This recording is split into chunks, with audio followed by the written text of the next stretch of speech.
By now, you are well aware that the Republicans' gubernatorial candidate in North Carolina, Mark Robinson, is a sinking ship. After a recent CNN report pointed to him calling himself a black Nazi and expressing support for reinstating slavery on a porn site's message board more than a decade ago, always quite appealing to swing state voters, Robinson's campaign looks dead in the water. I will note that Robinson has denied all of the allegations, and NBC News hasn't independently confirmed CNN's reporting.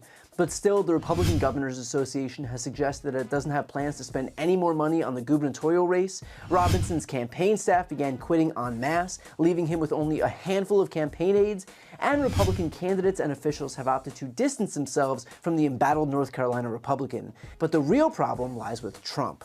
Trump has thus far refused to denounce Robinson, and the reason is especially telling. I would say it's because Robinson's presence in politics is the direct result of Donald Trump's effect on the party. Let's be clear here, there would likely be no Mark Robinson without Donald Trump. And so, of course, Trump can't denounce Robinson. Robinson is the manifestation of Trump's influence on the GOP. Think about it this way. What exactly would Trump denounce Robinson for? For being a sexual deviant? That would be rich coming from the guy who right now is awaiting sentencing for his 34 felony convictions related to a hush money payout for an alleged affair he had while his wife was at home with their infant son.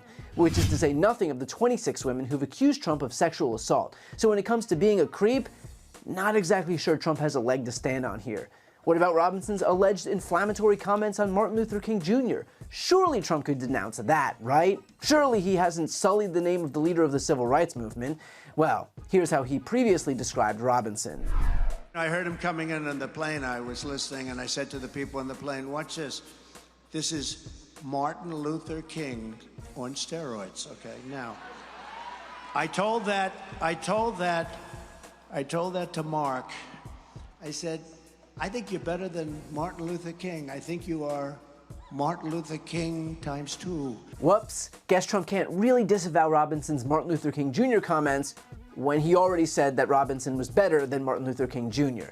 Here's Georgia Senator Raphael Warnock's response to that. I can tell you as the pastor of Ebenezer Baptist Church, where Martin Luther King Jr. served, that Mark Robinson is no Martin Luther King Jr. He is the antithesis of everything that Dr. King represented. He is white supremacy in blackface. As he talks about his desire to bring slavery back. I mean, this talk is way beyond the pale, calling himself a black Nazi. These are his words. And I think that the people of North Carolina need to take note of the fact that this is Donald Trump's candidate. This is who he keeps pushing and encouraging. This is who he thinks should represent them. It also doesn't help that Trump also exploited Martin Luther King Jr. just a few weeks back when he said this at Mar-a-Lago. If you look at Martin Luther King, when he did his speech, his great speech, and you look at ours, same real estate, same everything, same number of people, if not, we had more.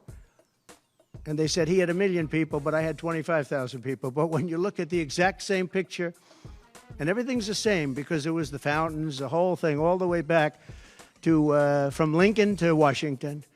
And you look at it, and you look at the picture of his crowd, my crowd, we actually had more people. They said I had 25,000, and he had 1 million people. In other words, Trump too has trashed Martin Luther King Jr. in an effort to bolster his own image. So yeah, any Trump denunciation of Mark Robinson would probably fall flat there too. And look, we could keep hitting example after example, but the point remains. Trump can't distance himself from Mark Robinson because he himself is why Republicans are saddled with Robinson in the first place. If this is the guy recruiting your candidates, then you can't act surprised when you're stuck with toxic candidates. And that's a point, by the way, that Chris Christie made here. Mark Robinson's tenure in public life has shown erratic, sometimes highly offensive statements over and over again. And Donald Trump supported him and endorsed him. In fact, called him better than Martin Luther King. Martin Luther King Jr. on steroids. That's right. Right? So this was predictable. And this is the problem for us Republicans. As long as Donald Trump is your recruiting agent for candidates in swing states, we're going to continue to get our rear ends handed to us. And that's the thing. The incentive structure in the GOP is solely to recruit candidates in the mold of Trump.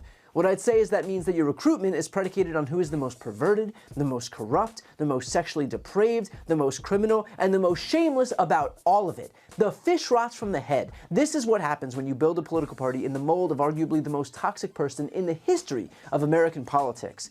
So look, regardless of what happens with Mark Robinson in November, just know that he is but a symptom of a larger disease that has overtaken the GOP. And it's why it's so important that everybody turn out to vote, even in safe blue districts and states, because the goal is not only to win this election, it's to repudiate Republicans so completely that they understand they will never again be a viable political party in the United States espousing the views they currently espouse. The chilling reality is that if any of these people win, this kind of political candidate will be validated. They will be emboldened. We will see more of them. So this is our chance to rid ourselves of the GOP's depraved beliefs and their dangerous agenda. We might not have a second chance here. So do your part to ensure that people like Mark Robinson, like Donald Trump, like the rest of the GOP will never get near the levers of power in this country again. Before you go, to see more content from MSNBC, make sure to subscribe to this channel by clicking the link right here on this screen. And you can also follow the link to see some exclusive content only on TikTok.